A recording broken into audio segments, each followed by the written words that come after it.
sadar tuh tiba-tiba dia melompatlah ke pintu air ini.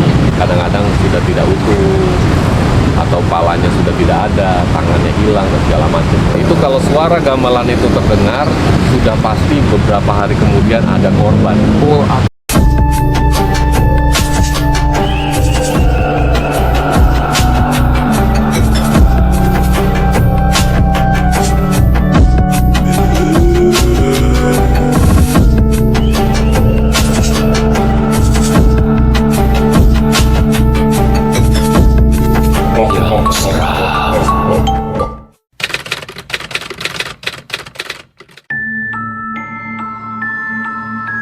Lokasi tempat bangunan ini berdiri saja sudah menyimpan sejarah yang luar biasa.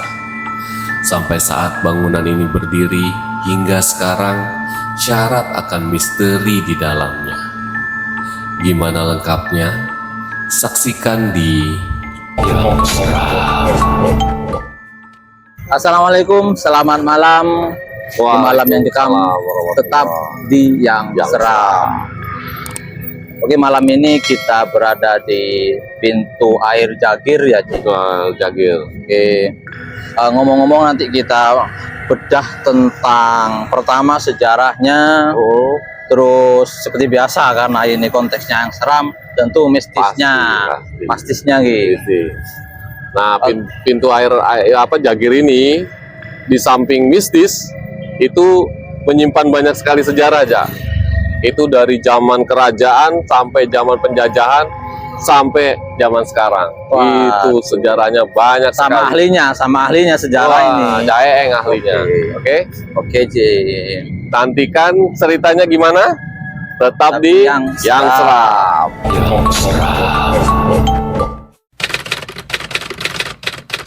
Kembali lagi di Yang Seram, malam yang mencekam. Di belakang saya sekarang ada pintu air Jagir.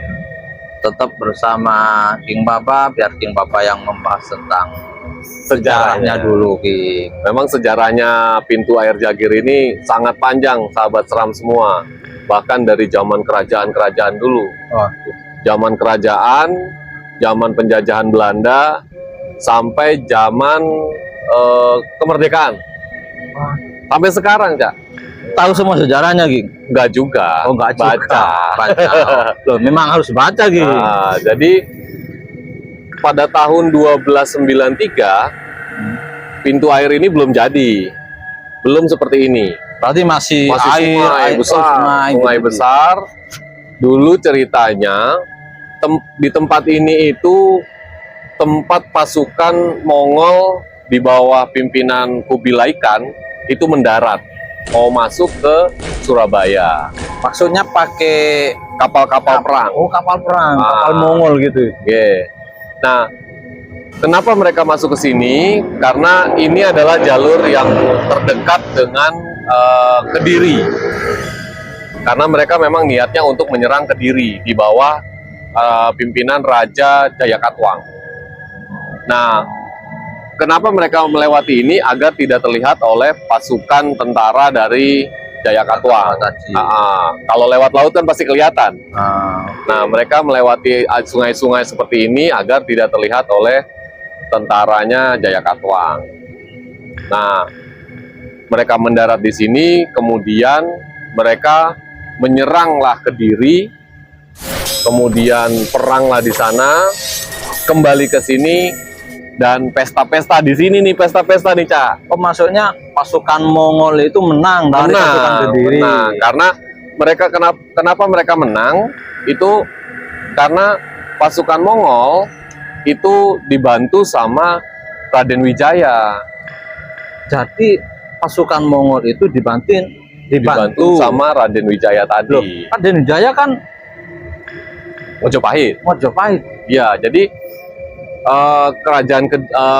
Raden Wijaya itu ingin memanfaatkan pasukan Mongol tadi. Oh, karena waktu itu masih kerajaan-kerajaan, King, ya, yang saling berselisih, merebutkan kekuasaan. Jadi gitu, Raden Wijaya ini memanfaatkan pasukan Mongol yang menyerang Kediri untuk mengambil alih Kediri. Oke. Nah, terus setelah pasukan Mongol itu perang di Kediri, menang, mereka melakukan pesta kemenangan di sini.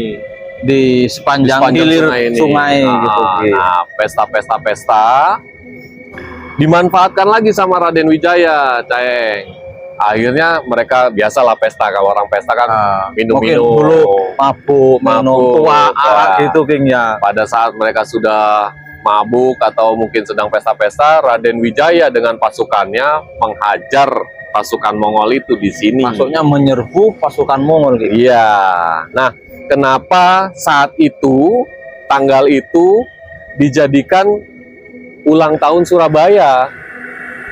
Jadinya karena pasukan Raden Wijaya menang melawan Mongolia di tanggal itu. Akhirnya ditetapkan jadi ulang tahun Surabaya di tanggal itu. Jadi kita bisa tahu sahabat seram, ulang tahunnya Surabaya itu berkaitan dengan hancurnya pasukan Mongol oleh Raden Wijaya. Oh gitu. Tadi kita bisa tahu sejarah. Itu dari sejarahnya kan. Sejarahnya seperti itu. Kemudian dibangunlah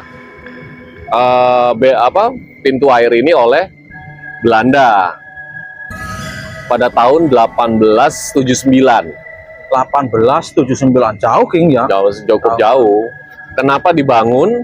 Itu untuk mengatur debit air, jumlah air yang masuk ke Surabaya. Karena kan Surabaya dekat laut nih, Cak. Karena kalau airnya tidak diatur, itu takutnya kayak lagu Betawi. Surabaya kebanjiran, Jakarta kebanjiran, di Bogor angin ngamuk. Nah itu, jadi diatur airnya biar tidak terjadi banjir. Jadi Surabaya udah dulu udah ada kasus banjir baru gitu. Kalau nggak salah Benyamin S itu bikin. Jadi jangan heran kawan, nggak usah nyalakan pemerintah ketika sekarang banjir. Karena sudah dari dulunya udah ada banjir gitu. Betul. Nah kemudian setelah dulu waktu pembangunan itu namanya Jagir Kanal. Setelah itu dibangun ini pintu air ini oleh pihak Belanda. Terjadi juga banyak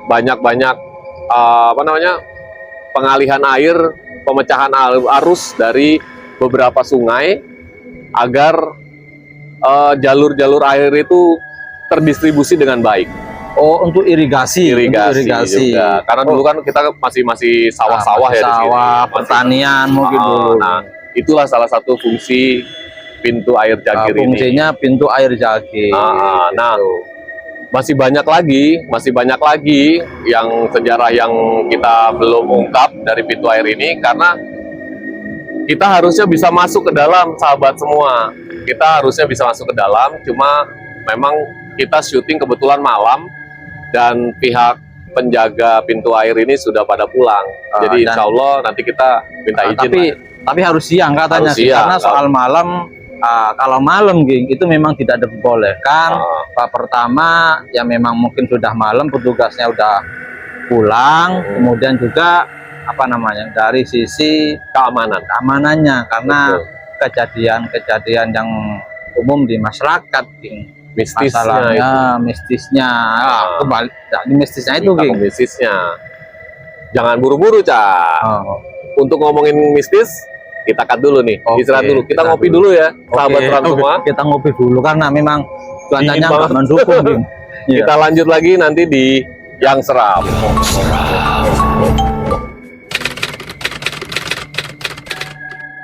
Kembali lagi di Yang Seram, malam yang mencekam. Tadi kan kita mau membahas ininya Cak, mistisnya. Cerita-cerita serem apa yang ada di pintu air Jagir. Itu banyak banget Cak ceritanya. Kabarnya nih sahabat seram semua, pintu air Jagir ini dijaga oleh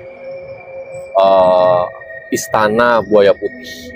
Waduh, Buaya Putih. Jadi, kayak itu Ging, misteri Laut Selatan Ging. Iya, jadi katanya pintu air Jagir ini adalah kerajaannya siluman buaya putih itu, markasnya. Nah, dan tiap tahun atau tiap periode lah itu selalu ada makan korban. Korbannya itu bukan korban ini ya Cak ya, bukan korban sengaja dicemplungin gitu.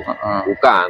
Jadi kadang-kadang orang yang datang ke sini itu dengan kondisi yang mungkin apa ya, kurang sadar gitu ya, kurang sadar, terus tiba-tiba dia melompatlah ke pintu air ini. Jadi ada kemungkinan ya sahabat seram semua, mereka sudah kerasukan pada saat sebelum sampai pintu air Jagir ini. Oh gitu. Kemudian dia lompatlah ke air Jagir itu.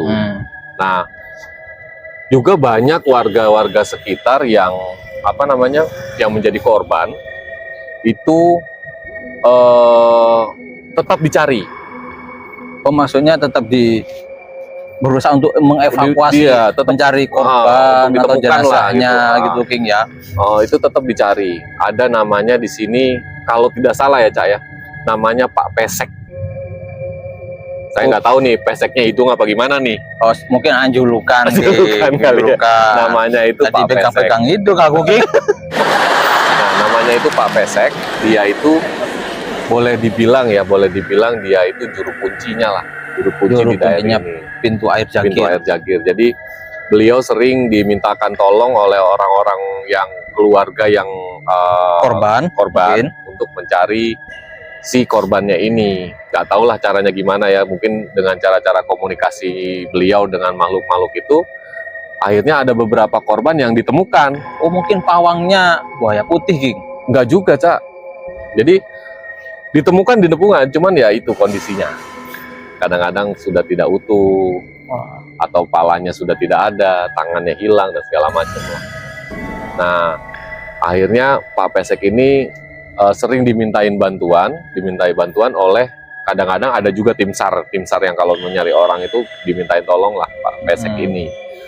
Dan kalau sahabat seram semua bisa lihat ke atas, ke jendela itu yang ada di pojok itu ya, itu katanya sering muncul penampakan orang Belanda. Jadi ngeri King. Ada yang ngintip.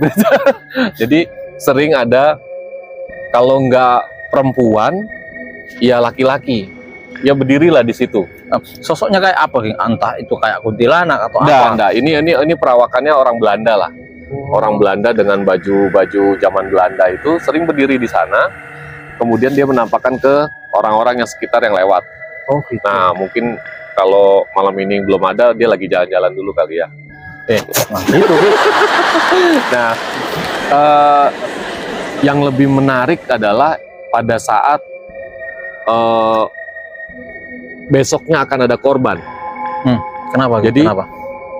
Kadang-kadang orang yang buat sahabat seram semua, pintu air Jagir ini sering dipergunakan oleh warga sekitar untuk mencari ikan, mancing. Oh mancing. Nah, warga sekitar ini sering mendengar suara gamelan dari atas sana juga, lihat. Yang panjang itu tempat apa King di atas? Itu di atas itu tempat mesin. Mesin penggeraknya pintu. Buat naik turunnya itu mesinnya ada di atas. Kata warga sekitar yang sering mancing-mancing di sekitar sini, itu ada suara gamelan yang terdengar.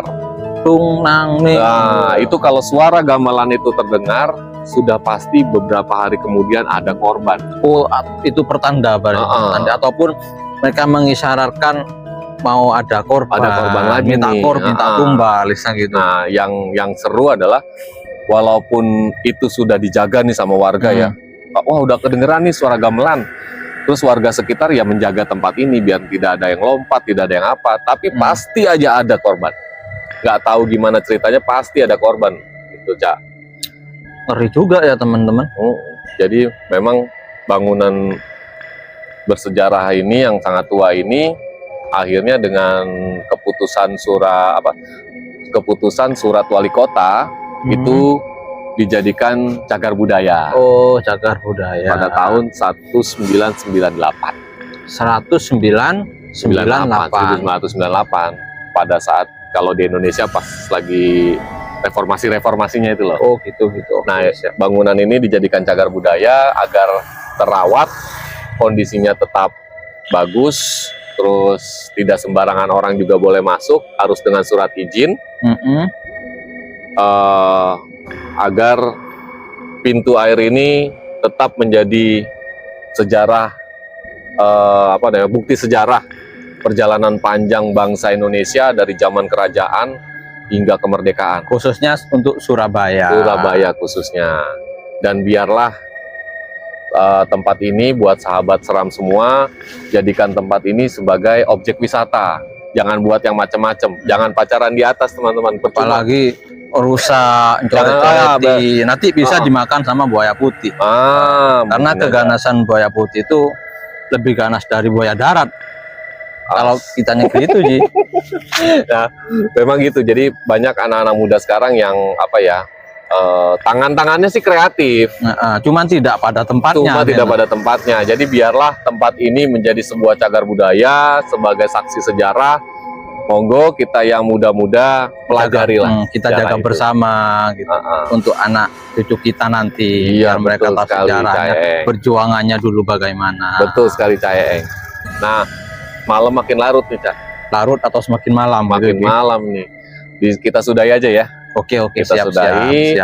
Begitulah kisah sejarah dan kisah misteri yang ada di pintu air Jagir. Semoga informasi ini bisa menjadi tambahan informasi buat buat sahabat seram semua. Oke, sahabat seram, mungkin sampai di ini saja untuk edisi pintu air Jagir.